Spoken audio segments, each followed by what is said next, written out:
How's it going, everyone? It's Johnny Beard here with another episode of the Streamer Stories podcast, and my guest today is the absolutely amazing Ellie Games. Here she is. Hello, hello. Hello. I like Ellie Games as a name. My Ellie full Games. Twitch name is EllieGibsonGames, but I might just switch to Ellie Games. Ellie That Games. sounds quite snappy. Sort of, yeah, I like it. I'm sure someone on Twitch hasn't got it, so get it. Ellie Games and Johnny Beard. I like the literalness of it. It's good. Yeah, I love it as well. That's really good. I wanted Johnny Beard, but there's an underscore there. Someone stuck it before me. I was like, no, how dare you, you thieving bastards. But, never mind. But, yeah, do you want to introduce yourself just to people who may or may not know who you are, Ellie? Sure. Yes, my name is Ellie Games, as I'm going by now. It was Ellie Gibson. And, yes, I am a gamer. I have been a games journalist since the dawn of time, basically over 20 years or something bonkers. And I was on Dara O Briain's Go 8-Bit on Dave. And I co-host the Extra Life podcast with Kes McDonald, and also write about games. Not so much these days, but I was at Eurogamer for nearly a decade. And also, I'm a comedian. I'm in a double act called Scummy Mummies with another lady called Helen, which is less about games and more about parenting and drinking and things like that. So we do all that as well. But yeah, that's me basically. Brilliant. How many games? Ellie Games. Oh no, it's brilliant. Thank you so much for being here. Really appreciate it. So yeah, you've been in games. Well, your career is in games, isn't it? From the get go. So what was what are your first memories of video games then, growing up as a child? Well, I'm very, very, very old, so I properly remember the first time I ever saw a video game. It was Jet Set Willy. And it was at my friend's house, and they had this was how long ago it was. They had this awesome house in London. It was quite a big house, and they had an air raid shelter still from World War II in the garden. That's how old I am, and this house was. So they had the air raid shelter. Obviously, that was amazing. And then they had this Spectrum. They had this machine with rubber keys, which was brilliant. And they showed me this game called Jet Set Willy, and I do remember being transfixed by it. And I think I did a podcast with someone else, and they said they remembered the first time they saw a telly, but you could make the things on the telly do what you wanted. And I was like, gosh, yes, that's it, isn't it? That's what I was like, wow, because I love telly, but you could make the little man go in and out of the rooms. And I certainly don't remember thinking, oh, but the graphics are rubbish. Do you know what I mean? Like, I thought it was like a magic portal to another world, and I loved it. So yeah. And then after that, I didn't actually have my own machine for years, but I would always go around my richer friends' houses and play games, and yeah, I've loved them since I was, gosh, who knows how old, 6, 7, I don't know. Amazing. That's amazing. But that was how it was. Back in that was possibly 70s, 80s, and probably up into the late 80s. Machines rather than home consoles was not even a thing back then.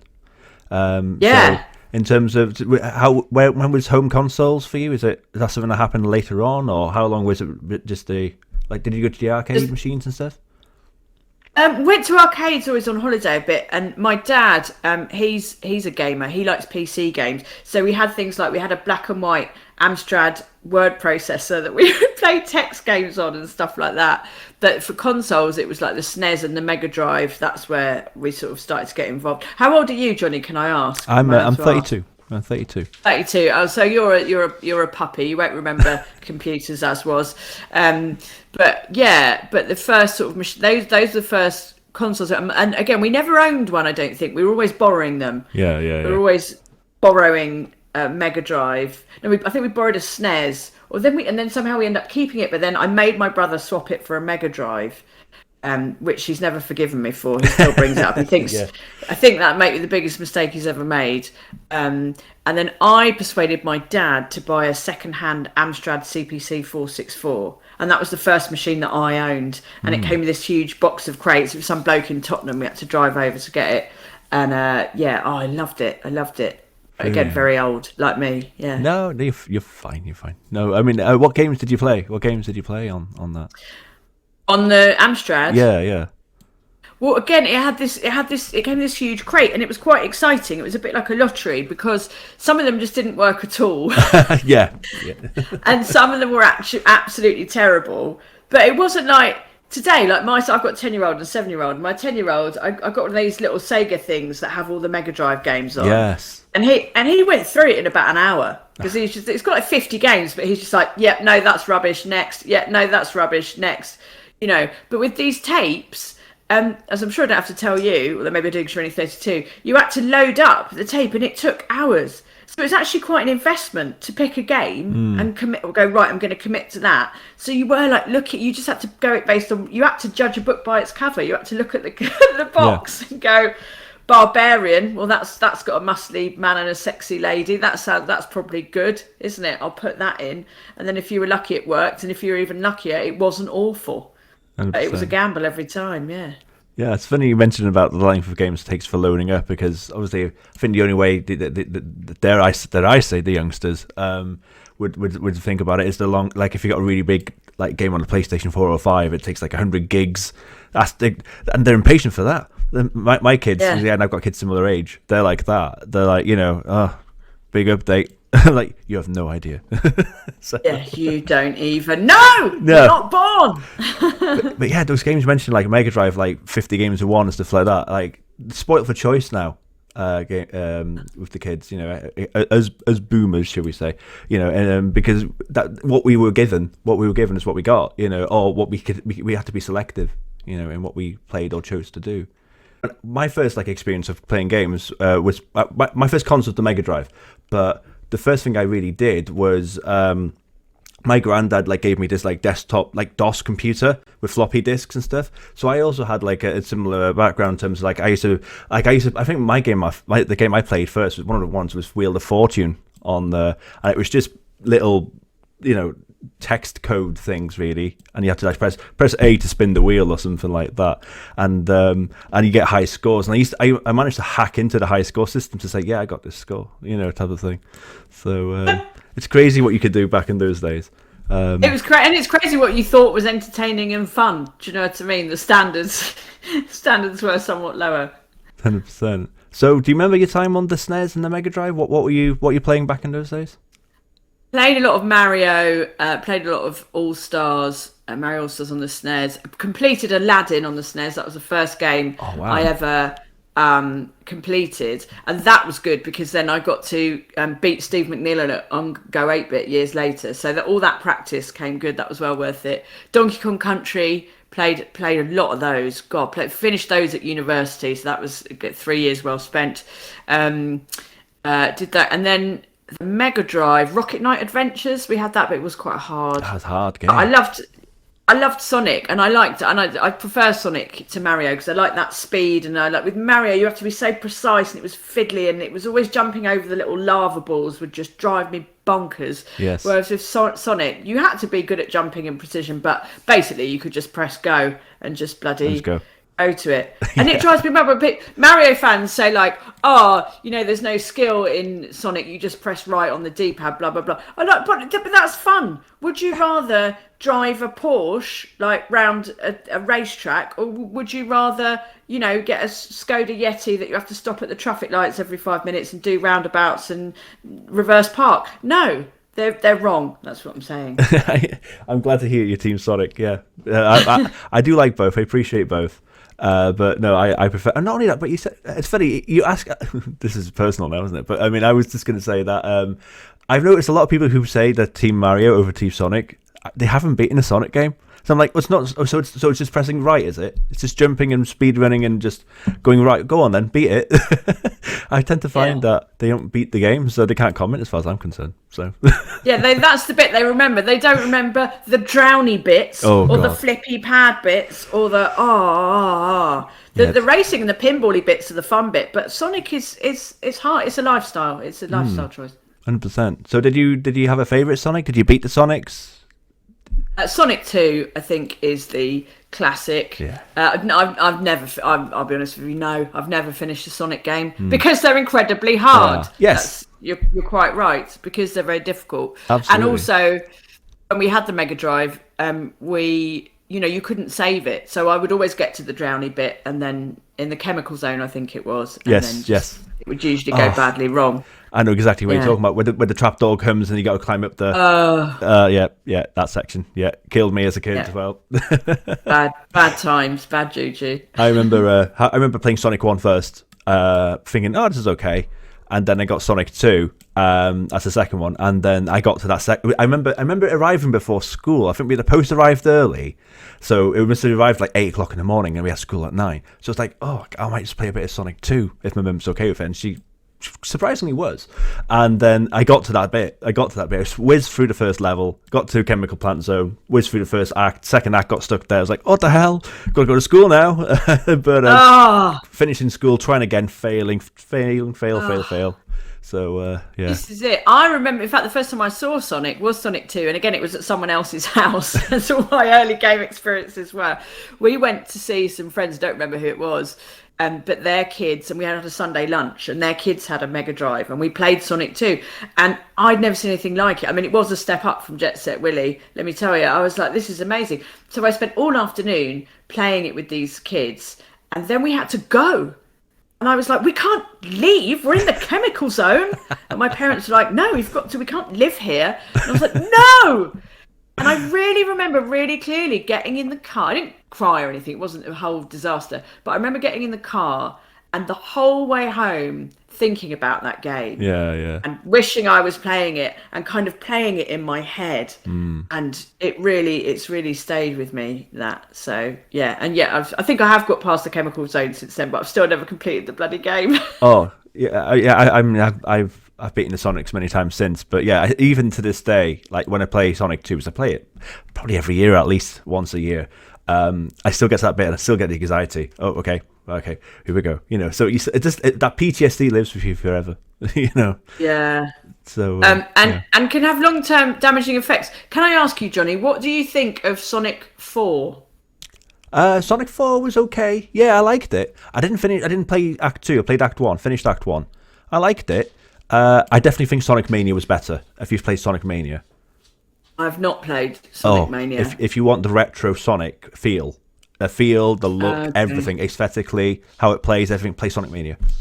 Okay. The story behind Sonic Mania was that it was like a hacker that made like a modded Sonic game, and Sega found out about it, and they were like, we want to hire you to make this game. That's how good it was. And then he made the game for them, and it was like a commercial critical success. Highly recommend you play Sonic Mania. Because what it does is it remixes the old levels and then changes it as it goes along. So you'll start playing some of the levels and go, oh, I played this level back in the day. And then it'll change and they go, oh, it's a completely different level now. So it's really good, really good. I'd definitely recommend it. But Sonic I'll try it. The thing is, I don't normally like to talk about this, but seeing as it's you, I'm prepared to bring it up myself. Normally, mention of this is forbidden on my streams, but anyway, I reviewed Sonic 4 when it came out for Eurogamer, and I'm going to admit it, I got a little bit carried away by the nostalgia and the fact it was Sonic, and it was, I really liked it, and I gave it a score of 9 out of 10. Johnny. Okay. Now, in retrospect, that was a little bit high. And I've been contacted since by people who bought the game based on that recommendation. Yeah. And have contacted me asking me personally for their money back. And I have publicly apologised for it before, not for a few years. I can't remember where. It might have been on Go 8-Bit DLC or something. I did a public apology, and I was like, let it rest. Let that be that now. Let's never speak of it again. And still on my streams on Twitch, people occasionally bring it up, and then I usually block them. So don't do it.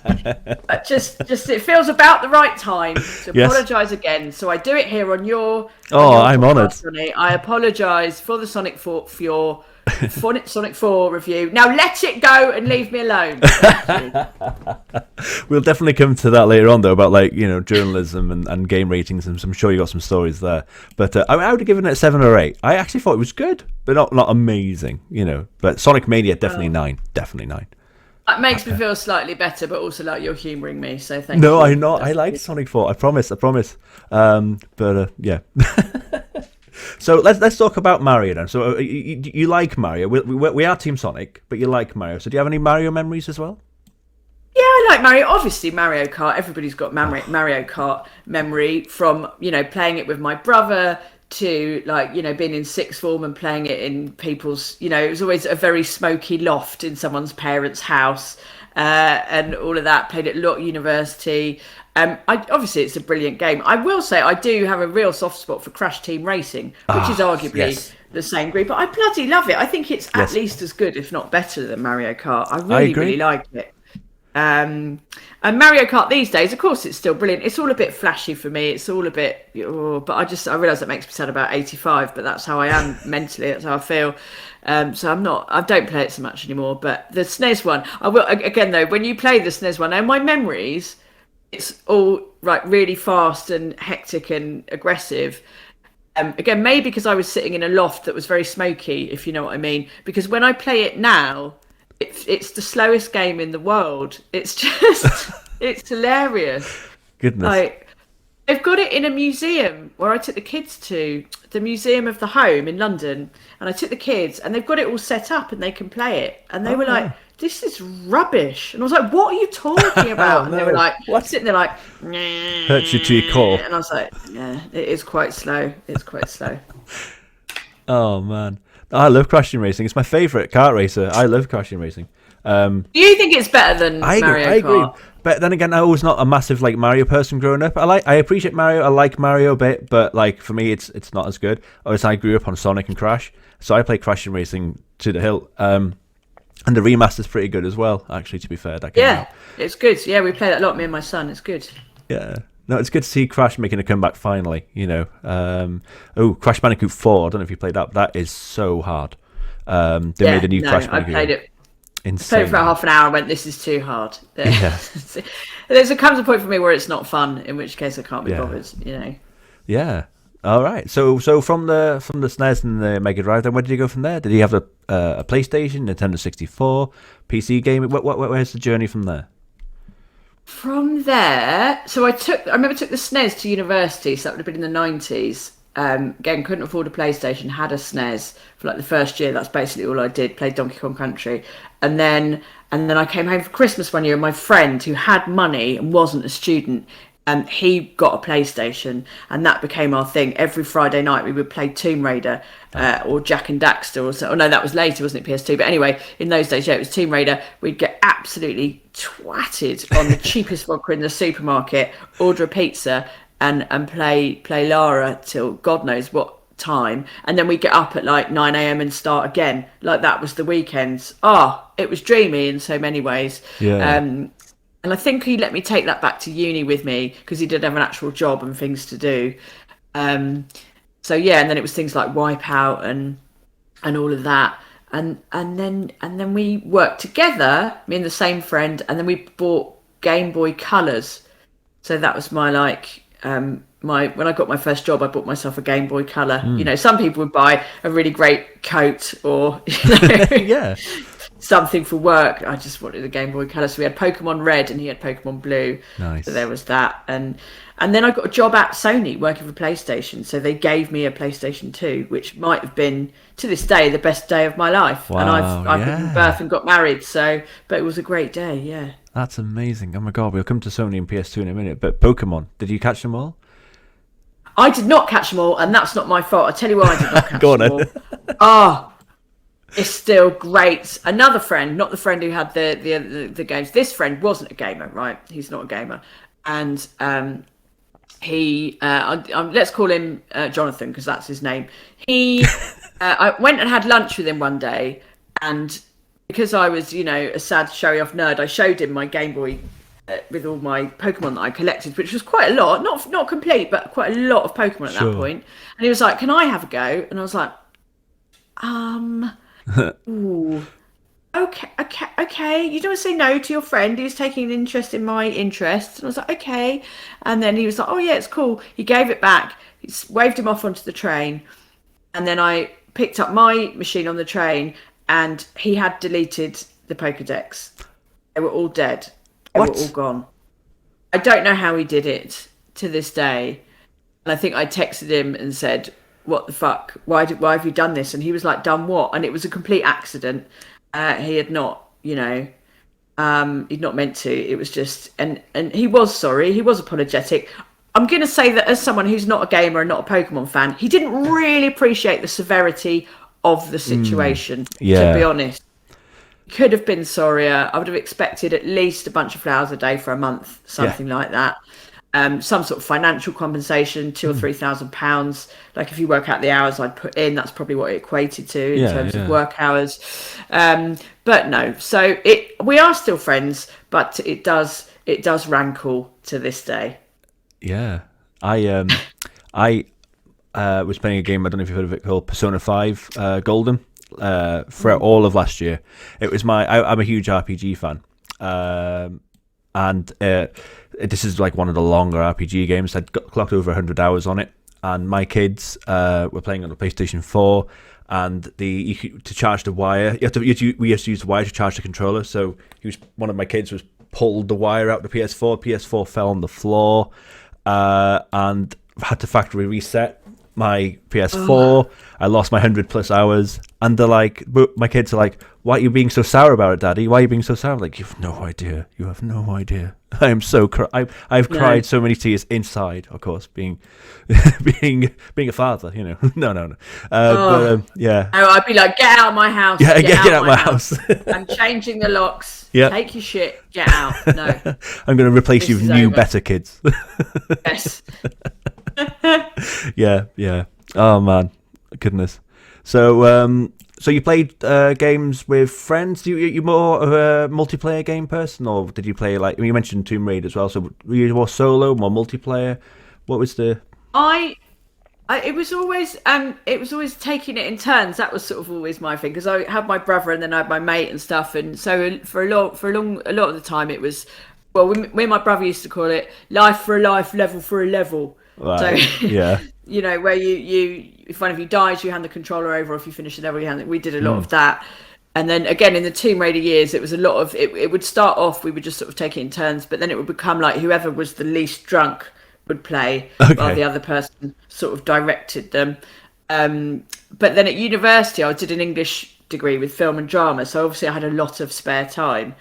So I would just play on my own in my bedroom for days, and I had housemates who were like doing science degrees, and they'd like come back and go, "Oh, we did, the division of mitochondria today, and I've got an interview of Procter and Gamble. What did you do?" And I'd go, "Oh, I've got the Ark of Sion back to the mysterious culture that I've got an artifact. I've got a new gun," and they would just shake their heads and walk away. So yeah, and obviously Mario Kart is more fun with friends. I like to mix it up really. But when I started playing Assassin's Creed again, which was last January, it felt a bit lonely, to be honest. It did feel a bit, which is why I started doing Twitch, because my husband's not a gamer, so I'd be playing it on my own. And funny, silly things would happen like they always do in video games, and then I'd be like, and there was no one there to kind of go to enjoy it with. So that's part of the reason I started doing Twitch, to kind of reach out and connect with people, and it's really fun. Amazing. But yeah, I forgot to mention for a second there, we said we would come back to it. So Sony PlayStation 2. So you got a PlayStation 2 from Sony. You worked at Sony. What was you doing at Sony? I was a copywriter, so I wrote the manuals, or sometimes I had to we would get a sort of Japanese translation of the manuals, and then I would have to make the English a bit more colloquial and stuff, and I would write the bits on the backs of the boxes and stuff like that. Adverts for multi-taps. I mean, it was really rock and roll, but yeah, it was so really good fun. It was a brilliant job. Yeah, I loved it. Amazing. No, that's so cool. So then you went into journalism. You went into video games as a profession as well as a hobby. Yeah, it's because I did the Sony thing, and I loved working at PlayStation. But I had this Australian boyfriend, and he was going back to Australia, and it all went tits up. He chucked me, but I ended up going travelling for a year anyway, so that was great. But then I came back, and then I had no job, but I applied for this magazine job up in Macclesfield on this magazine called PSG, PlayStation Gaming. and got that. So I went and lived up north for a little bit and did that. And yeah, it's just, again, like the Sony job, it was one of those things where I saw an advert, I think in the newspaper, because again, that's how old I am, and applied for it and got lucky, really. So it's been a series of accidents. So I did that for a bit. Then the magazine, the publisher went bust, the magazine folded. They offered me a job on Simply Crafts and Paper magazine, Simply Cards and Paper Craft. And I said, no, thank you. It's not for me. So I came back to London and I had no job. But I was on this, I'd been booked on this press trip. I'd been booked to go to Paris to see these PC games with Vivendi. Oh, God bless them. And the lovely PR lady, Catherine Channon, who's a good friend these days, but in those days I just met her. And I turned up at the Eurostar and I was going to do the reviews as freelance. And she was like, oh no, they've said they're not, there's no magazine to publish them in. And I said, oh, well, I'll go home. And she said, oh, look, just come on the trip anyway. She'd bought my Eurostar ticket in my hotel room. So I went to Paris with this woman who ended up being amazing. We became great friends, and all these other journalists. And then she recommended me for a job at Eurogamer, and one of the guys there had met me on this trip. And so again, my games career has just been a series of sort of lucky meetings and and applications that happen to have got through. It's all been, it's good fun.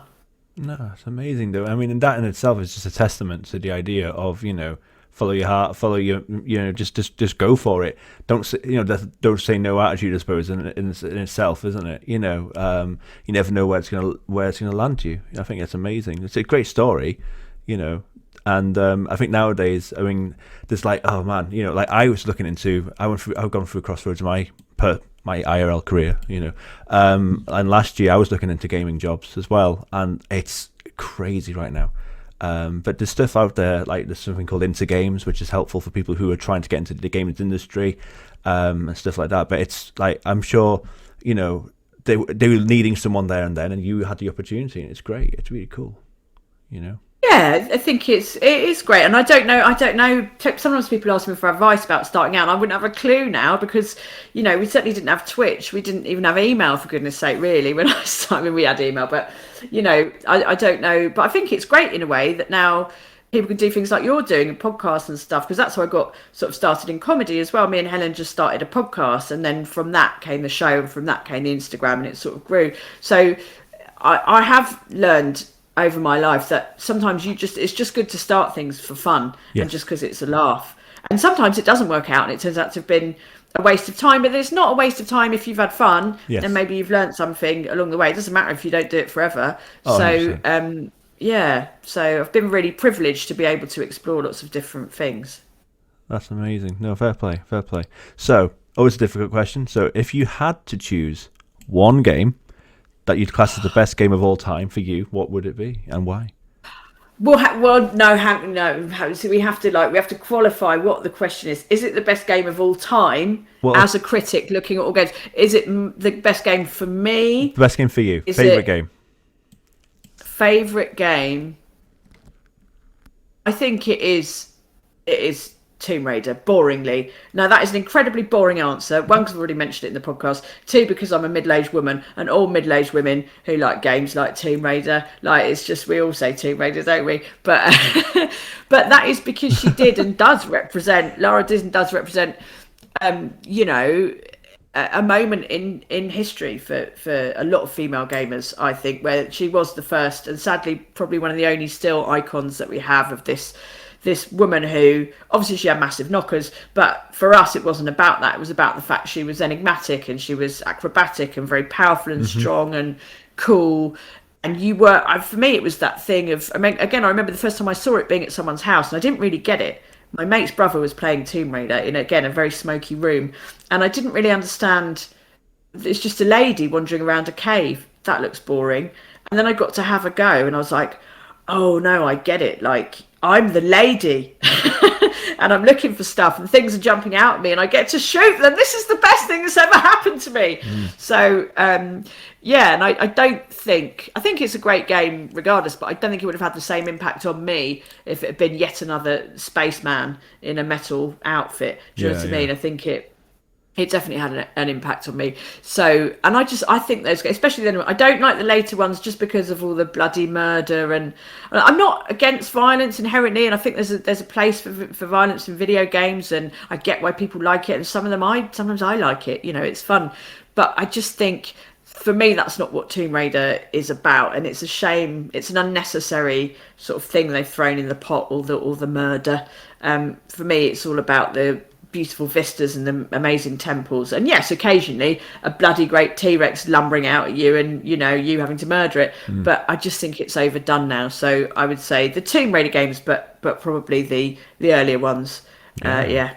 No, fantastic answer. No, thank you. So I mean, it reminds me, you mentioned that as well. I mean, obviously there's like this Metroid and Samus in terms of the fact that when you talk about the spacesuit, it reminds me of when there was that big reveal of who was the man behind the spacesuit, and it was a woman. Oh my god, with Metroid, it's true. But no, I completely understand what you're talking about when it comes to icons. I mean, yeah, oh man, she was everywhere in the 90s, and girl power reminds me of the Spice Girls as well. When it comes to that moment in the 90s with feminism, it was brilliant. So no, fantastic answer. I love it. And it's a good game. So excellent. Okay, so what are you playing right now? So at the moment on the Twitch, I'm playing Assassin's Creed Odyssey because I started Twitch with Valhalla, and actually Eivor, I chose the female Eivor character in Valhalla, and I love her. She's brilliant. She's like the most I've been in love with a character since Lara, really, because she's also bloody big and hard, and just double good at swords. So I like her. She's great. And I'm Cassandra in Odyssey. Cassandra's all right, but I've got a soft spot for Eivor because she's just a Viking. But yeah, I like Assassin's Creed Odyssey. I'm playing that on the stream. But then it's like weird, isn't it? Because I feel like now I can't play it off stream. Do you know what I mean? Because I'm playing it with the gang now. I'm playing it with the team, and I love that, and it's really fun. And I don't want to play it without them.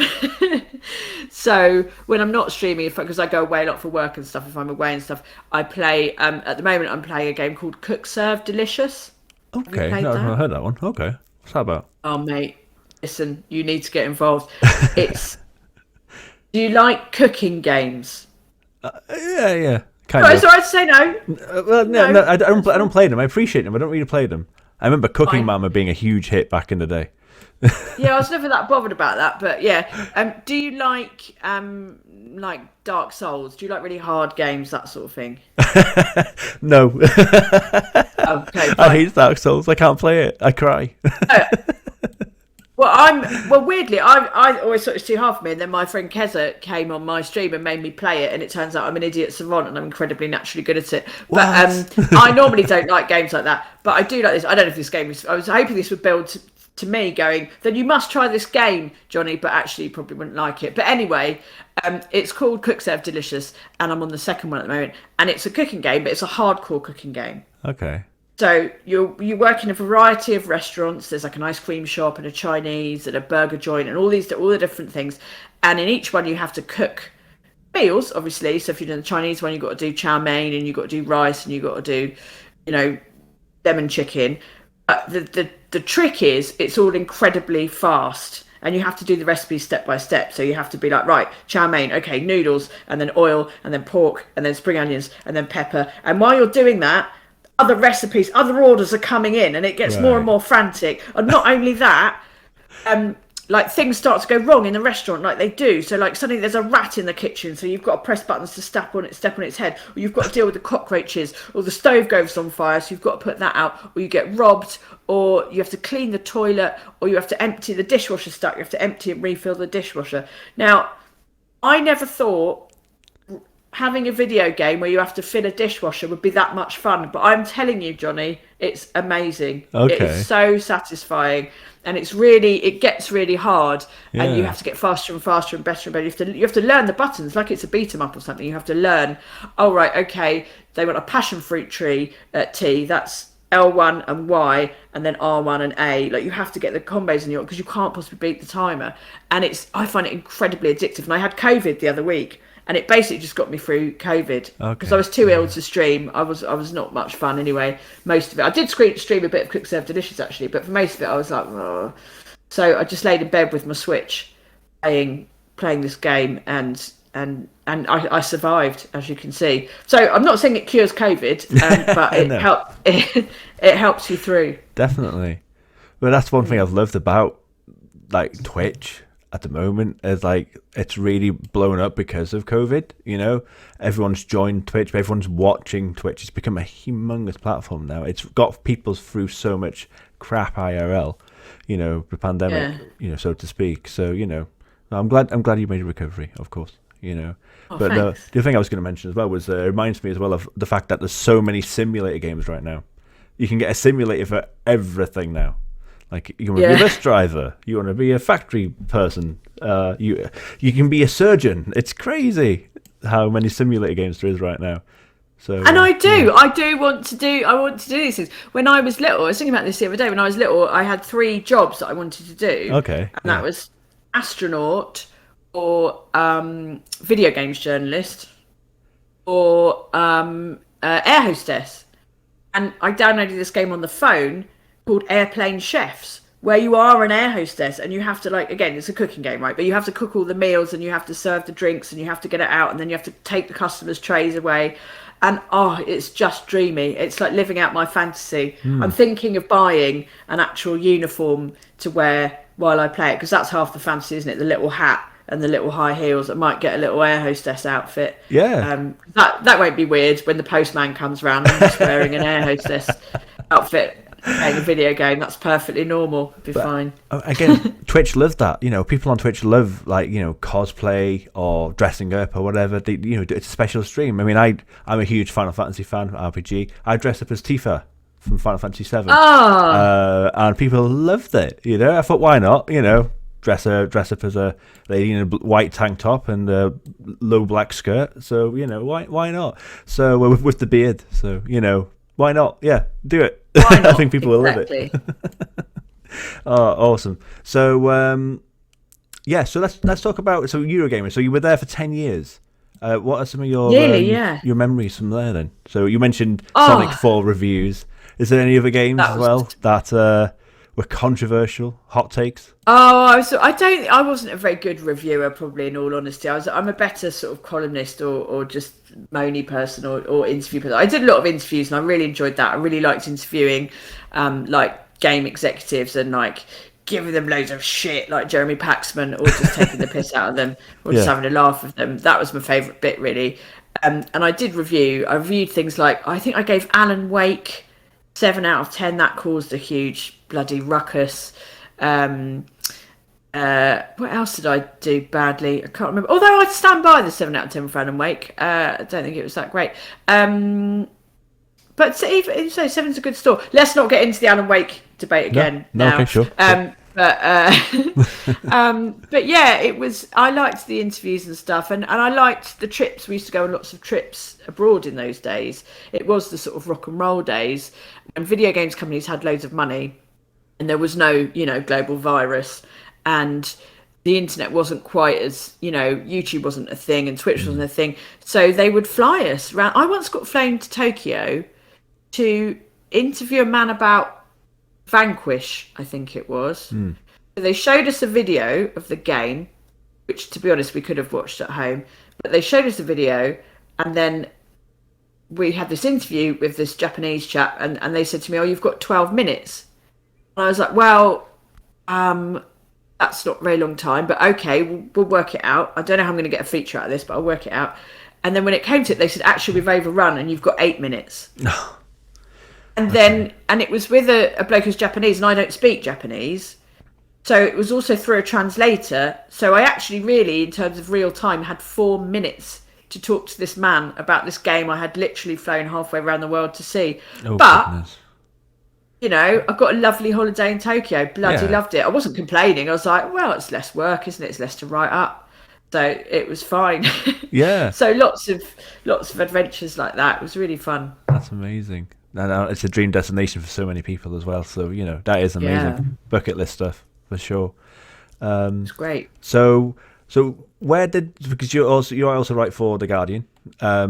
So where does that come in? Do you purely do video games on The Guardian, or do you do other opinion pieces? And how did that journey come about, if you don't mind me asking?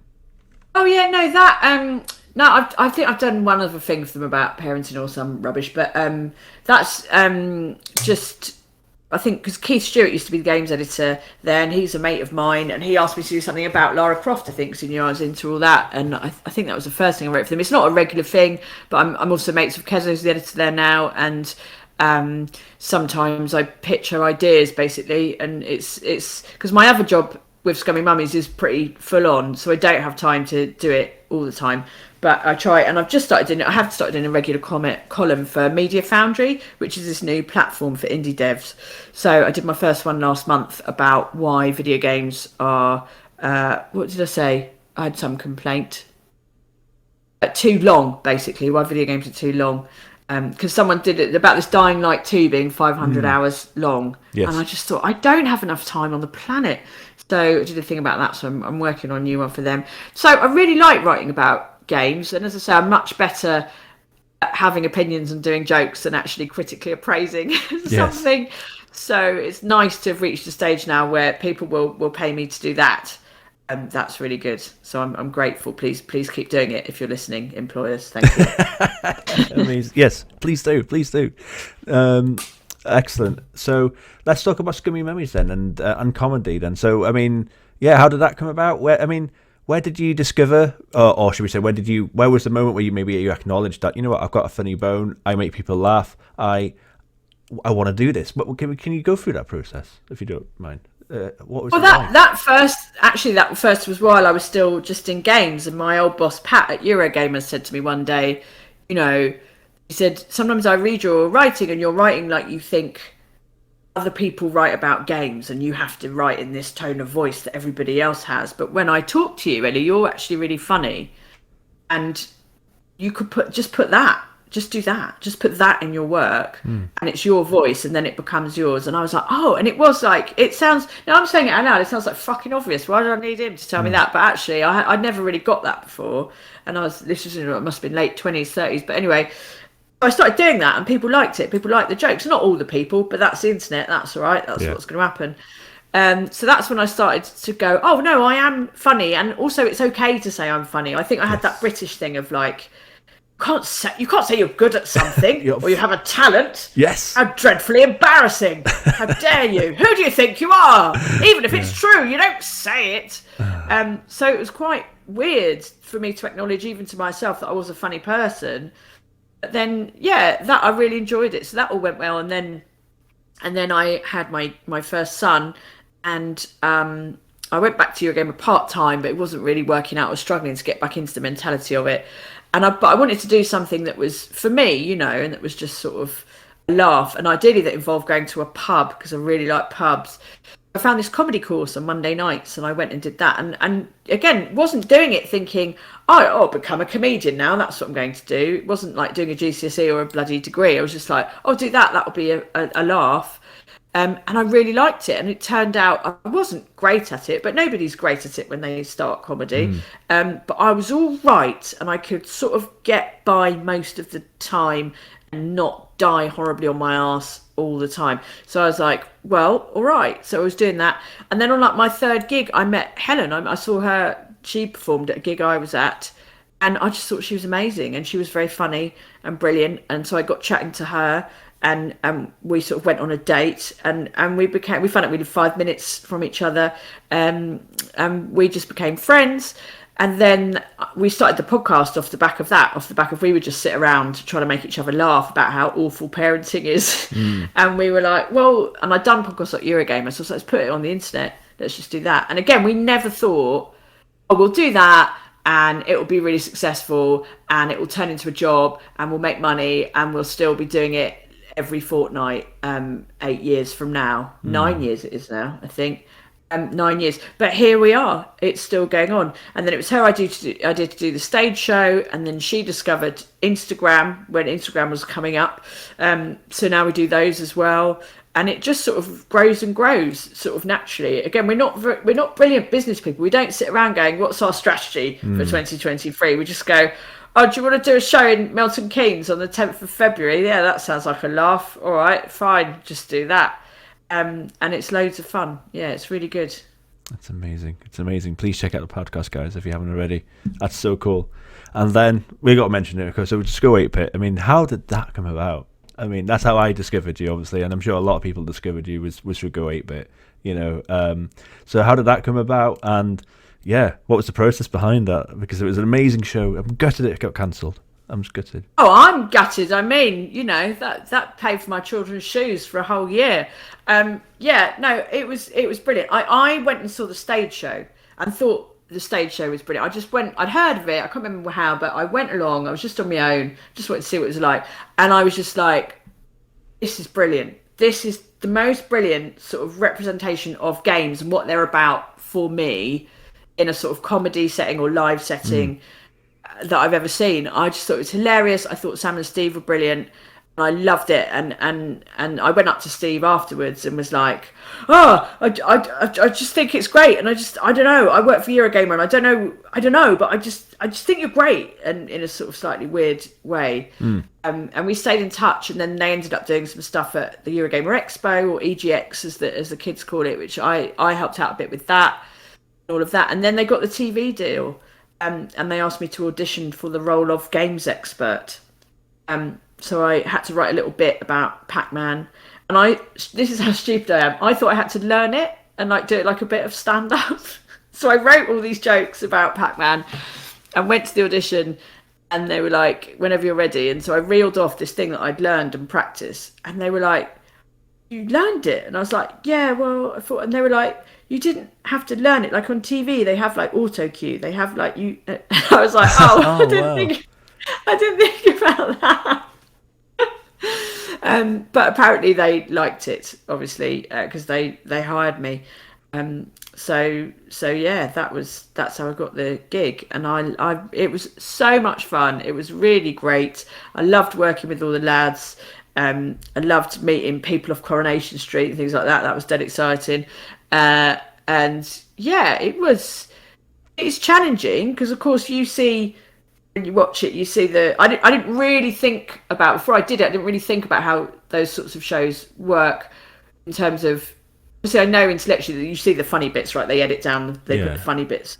But I didn't really understand that you could film for like 2 hours and you have to get the jokes in, and it's sort of not competing, but there's all of you trying to get funny bits in all the time, and that's quite challenging in a fun way. It's like playing a sport or something. But yeah, I really liked it, and I was very sad when it ended again for financial reasons. But also just because it was lols. It was really hard but one of the reasons it closed was it finished closed. TV shows don't close, and not shops. It ended was because we found it really hard to get permission from the games companies to put the games on the show, which I found really surprising and incredibly disappointing. Yeah. Because I was just like, come on, this is free advertising for your game. But legally we had to get permission, and lots of companies said no. In the classic style, loads of all the indie guys always said yes. Do you know what I mean? Because they totally got it and got why it was good. But, you know, the likes of sort of Nintendo, I think there's only 2 Nintendo games, and that took literally years to get permission to use those, because it was just like no. I think nobody really wanted to take responsibility for it going horribly wrong. But I don't really know how it could go horribly wrong, because we were taking the piss, but in an affectionate way, and we weren't saying this game's rubbish. We were saying this celebrity's rubbish at this game, which is, I don't know. It's I think it's a real shame.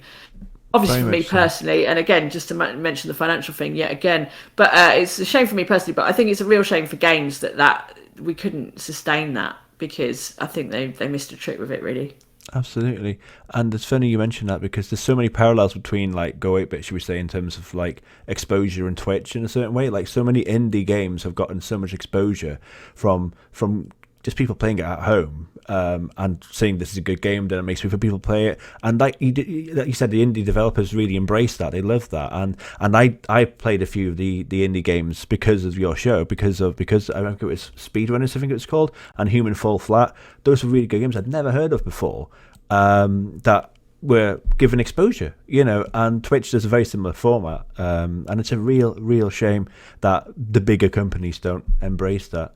Yeah, well, it's like with everything. It's when we do our Scummy Mummy show. Sometimes the theatres will have signs up saying no photos, no video, and I'm like, can you take those down, please, or cover them up? Just because we love it when people take photos of us in our silly outfits, doing our silly dances, or obviously not the whole show, but little videos of us, and they share them on Instagram and Facebook. And then the next time we go to that town, their mates want to come, or someone who's seen it, So I'm like, I don't know why people don't get that. It's weird. Yeah. It's a very strange thing, very strange.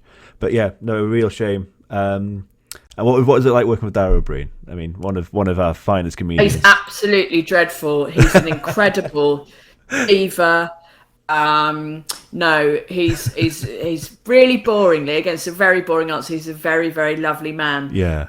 Really kind. He was really, really great. I'd not worked with like a properly famous person certainly for length of time. I've done interviews and stuff, but I've not really been a colleague of a properly famous person before, so I was quite nervous when I met him. But he's just like, within about 5 minutes, you're just like, oh, it's Dara. It's just a normal bloke, isn't it? Yeah, he's just a human being. And really boringly, he is really funny in real life and off camera, which is so annoying. Like, you sort of think he's just telling you he's actually a funny man, so that's irritating. I've bigged him up too much. I need to take him down a peg. What can I say? I will tell you, we used to eat a lot of Nando's during the recording in one of the series because it was the only food available for boring reasons, and we had a lot of Nando's. And he once was going to order a Nando's with mild sauce. Oh, right, that's it. Now Cancel your opinion Dara O of him Briain. has changed. Cancel him. Yeah, that's true. That's a true celebrity anecdote. And I took the piss out of him, and he upgraded it to medium. Yeah. So there you are. That's behind the curtain in the life. Dara O Briain in mild peri peri sauce shocker. That will be in the Daily Mail tomorrow. Hot off the Johnny Beard podcast press, everyone. Oh, amazing. Sorry. Amazing. So let's talk about Twitch properly then. So you kind of touched upon why you started streaming. Do you want to elaborate a bit more on that? And if that's okay.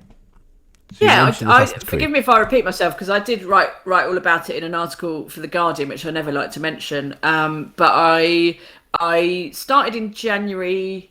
Yeah, do you remember the second lockdown, basically? I can't even keep track of the years now. Yeah. 2021, I guess it must be 20. Yeah. Because the new lockdown has started, so I wasn't going on tour. I wasn't doing comedy. We were recording podcasts remotely and stuff, but I had nowhere to go. And I thought, I'll play Assassin's Creed Valhalla. And someone kind of gave me a code for it. So I was like, well, this is great. But like I say, there's no one here to kind of enjoy this with. My husband couldn't give any fucks at all. So, and I did this podcast called Extra Life with Keza, and we'd met Suze Kempner, who's a comedian and also streams, and I talked to her a bit about it because I didn't know what Twitch was until I met Suze, really. And she'd explained it to me, and I was like, oh well, look, there's a button on the PlayStation. If I press that will go. Let's have a look at that. And genuinely did not think I'd be doing it a year later. Yeah. Just thought, that'd be a laugh. Maybe I'll do it 3 times and then stop, or But people came and watched and chatted to me, and we had a really good laugh. And then it just sort of spiraled, and then suddenly there was a Discord, and then I got someone to do me a trailer, and I was like, let's try and get a bit more professional about this, because I was looking at all the other streamers going, oh, everyone's got proper things. Maybe I need some proper things. But then now I've been doing it for about a year, and I still love it to bits. I really love it. It's like nothing else I've ever done. It's loads of fun. It's really interesting. I'm fascinated by how the whole thing works. And the people that come and watch my streams are amazing. They are so supportive and so funny. I love it when they take the piss out of me. They help me play the games. I'm not actually very good at the games. So I encourage backseating, and there's a lady called Weather Vanes, right? She's a cartographer in real life. She basically just tells me where to go. So okay. If I'm stuck, I'll be like, Weather Vanes, I'm bringing up the map. Where is it? Where is it? And she'll tell me. And there's a bloke called Rickleton who comes up with amusing names for the horses. And then there's Emily and JSR and Sammy. They're the mods, and they, we don't have a lot of dodgy stuff, but all these people. And then there's just people who just come every week and they just turn up and they do jokes, like Tombo and Richie and all these other people. And they're so fun. And it's just a really nice. It's nice to have the company and the laughs. And I understand now that, at least for me, Twitch isn't really about the game and being good at the game. It's about community, and it's about connection, and it's about, in our case, just pissing ourselves at how awful I am at all of it. And that's been really mind. I've hesitated to use the phrase "mind blown" because it's overused, but I've done it, Johnny. I've said it's my mind's blown. My mind is blown. Yeah. Mind. You got to put a pause in it. Mind blown. You got to have the pause in the middle. Yeah. So yeah. Oh no, that's brilliant. I was like DJ. I needed a karaoke version of "Feed the World." This bloke called The Last DJ just spoke and got me one. I mean, it's mental. It's brilliant. Anyway, just babbling now. I could go on. It feels like the Oscars, and I forget to mention someone. Yeah. No, that's so good. So, what advice would you give to anyone that is thinking about streaming, or perhaps anything that you've done really in terms of just in life? Because again, you've got so many avenues, so many strings to your bow. So, what advice would you give to anyone thinking of gaming journalism? Playing games on Twitch. Just doing some of the stuff that's so inspirational, because you're an inspirational person and you had an amazingly interesting life. So. I'm an idol. I'm a role model. I'm a legend. I mean, I didn't want to say it. What can I say? That's basically me in a nutshell. You've nailed it. You've nailed it. I don't know. I don't know anything, and I think that's part of it, is acknowledging you don't really know anything. But also, that's not entirely true. As I was saying earlier, I can only speak for me. In my life, the best things in my life have come out of trying stuff out. As I say, some things I've tried haven't worked out. I can't do kung fu, it turns out. I'm no good at that. I can't do scuba diving anymore because I've got a weak eardrum, but I did enjoy that for a year or two. It doesn't always work out, but I don't regret trying out any of those things. If you have a go at something and it's rubbish, you can walk away. Or if you have a go at something and you're not very good at it, you can then decide whether to do it for a hobby or not. And or sometimes, I've been lucky enough that it's happened to me. You start trying a thing, and it turns out you can make money out of it somehow magically. But I don't know the formula for working out, for achieving any of those things. I think just try them if you've got the luxury of it. And I do understand that a lot. Some people will be listening to this going, "Well, I haven't got time. I've got kids, or I've got 2 jobs, or I've got." I haven't got the money to get started on Twitch or whatever. And, I'd say I hear you, and that's really hard. And again, I don't really have the answer for that, but I think just start as small as you can, or you can afford. And like with Twitch, I was looking at doing, all the fancy bits, the overlays and the, the obs and all this stuff. And for like a year, I've been meaning to sort all that out. Actually, I've realised that just putting the PS5 on, the PlayStation has a thing, I don't know if you know, where it just shows you the chat on the screen. So I don't get any stream alerts. If someone subs, there's not a thing doesn't go off. I can't play videos at random times. I can't do anything fancy. I can't switch camera angles. I can't do animations. I can't do any of that. And I felt bad about that for ages and thinking, I'm not a proper streamer and this isn't good enough and I'm not very professional.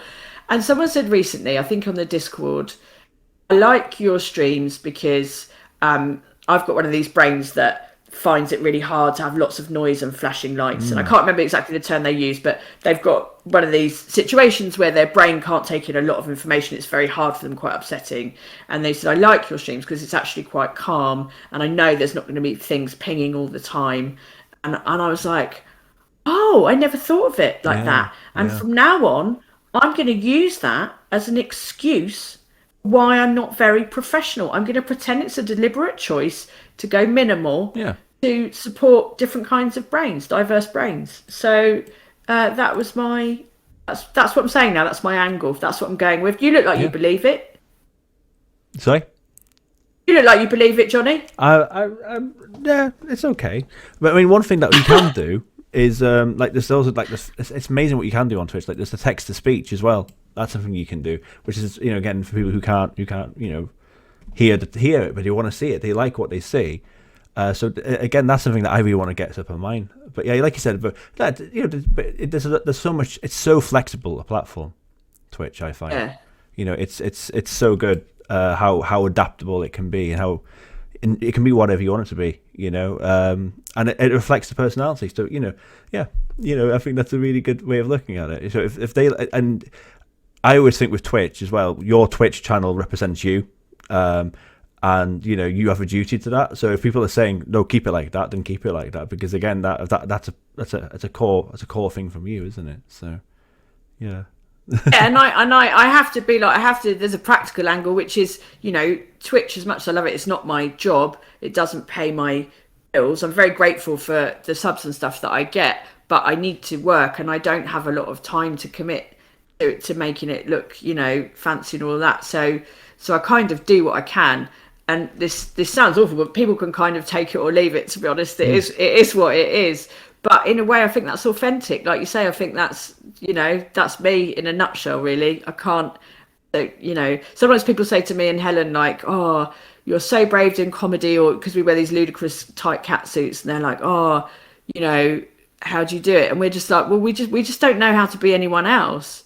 We don't have the energy to pretend to be. We're just silly, big, slaggy show-offs, and that's just and we like playing, so that's what we do. Amazing. Just one final question for me, if I may, which is, if you were stuck on a remote island and you could only bring 3 games with you onto that island, what would they be and why? That's the final question. And in case you want to, you can have internet, so you can play an online game if you wanted to. So you can have internet, okay. Yes. Well, I'm going to be honest. I thought about this, and I could be like, that bit there's an episode of Friends where they have a quiz. Yes. And one of the questions is, Rachel says her favourite movie is Dangerous Liaisons. Rachel's actual favourite movie is Weekend at Bernie's. I feel like that. Do you know what I mean? I feel like I should say, Red Dead Redemption and Dark Souls and something, Elite. Yes. But that's not true. I don't want to play any of those. They're boring. I'm thinking about this practically. I've taken this very seriously. If I'm on the desert island, I'm just going to say this, and I'm going to be proud of it. I'm not going to be ashamed of it. Okay. Candy Crush, Johnny. Yes. Yes. I'm owning it. I'm owning it. I know people hate it. People think it's a woman's game, as if that's an insult, by the way. Yeah, I know. And all of that. It's bloody brilliant game. It's absolutely brilliant. I do have to I go through phases of being on it, and then I have to wean myself off it, because it is very addictive for me, and I can sink a lot of time. So I'm gonna go with Candy Crush. That's definitely one. And critics be damned. Another one, I think probably.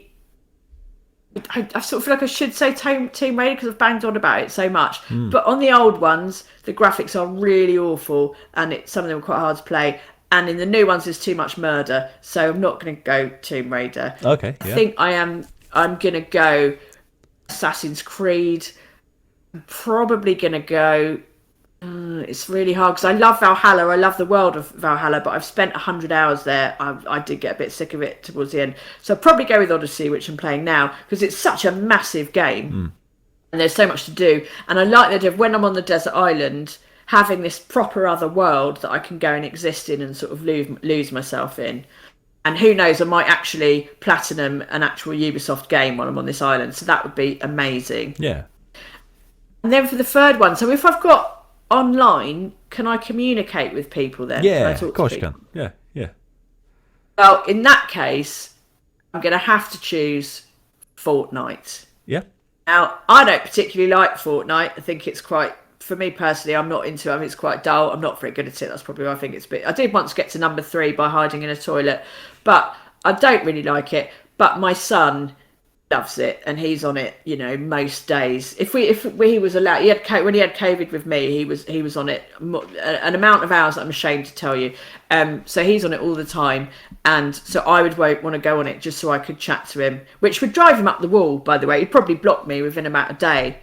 Because I'd be like, how's it going, darling? Did you have a good day at school? Nothing much happening on the desert island really today. Just ate some coconuts. And he'd be like, oh, Mom, you're such a noob. Just shut up. Just go away. I'm trying to take over Tomato Town, or whatever he does. I don't know the lingo. So yes, for familial reasons, I would pick Fortnite, but I wouldn't really enjoy it, to be honest. But those are my picks. But three very different games. You know, you're on there forever, so yeah, you got to play something different every day. That's great. Yeah. Oh, Ellie, thank you so much for being here. Thanks for your chat. It was wonderful. Thank you. Really appreciate it. Just one final time. Do you want to tell us where we can find you on socials? Yes, I'm on Twitch. I'm Ellie Gibson Games. Also on Instagram, Ellie Gibson Games. On Twitter, I'm just at Ellie Gibson because I got in there early for once. And then on ScummyMummies.com for all our live shows and all that. Scummy Mummies podcast, at Scummy Mummies on Instagram and Twitter. Basically, Ellie Gibson or Scummy Mummies or Ellie Gibson Games. Just Google it. You'll work it out. It'll be fine. Oh, amazing. Thanks so much again. Right, that's another episode. No worries. Thank you. Thank you. That's it for the next episode. Take care, everyone. Bye-bye.